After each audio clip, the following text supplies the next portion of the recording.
কোটা সংস্কার আন্দোলনে ছাত্ররা যেভাবে প্রাণ দিয়েছে এটা মেনে নেওয়া যায় না, এটা মানব না। প্রিয় দর্শক শ্রোতা, আজকের বিষয় কোঠা আন্দোলনে যে সকল ছাত্রছাত্রীদেরকে পুলিশ গুলি করে হত্যা করেছে সে বিষয়ে সংক্ষেপে সারাংশ দেব।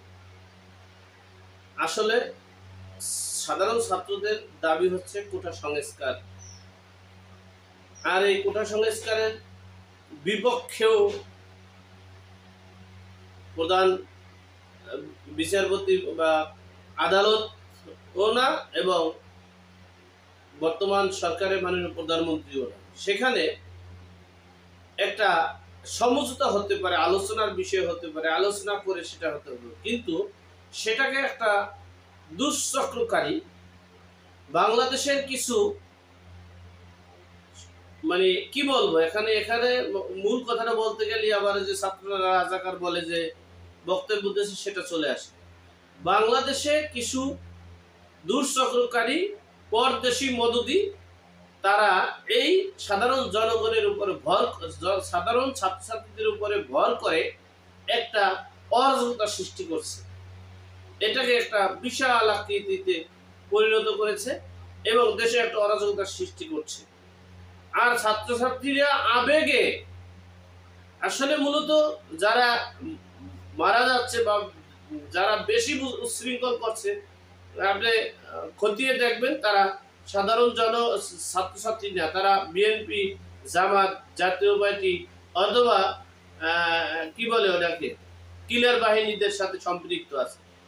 আর যারা আর সবাই যে আছে তা না, আন্দোলন সুষ্ঠুভাবে সমন্বয়ভাবে হাজার হাজার ছাত্রছাত্রীরা করতে আছে, কিন্তু যারা পুলিশের সাথে সংঘর্ষ করছে, গাড়ি ঘোড়া ভাঙচুর করছে, যারা মানে পুলিশকে বোমা গুলি মারে, মানে টিয়ার সেল মারে বা ইট মারে, লাঠিসোঁটা মারে, আবার পুলিশও মারে, এরপরে দেশে একটা অরাজকতার সৃষ্টি করছে।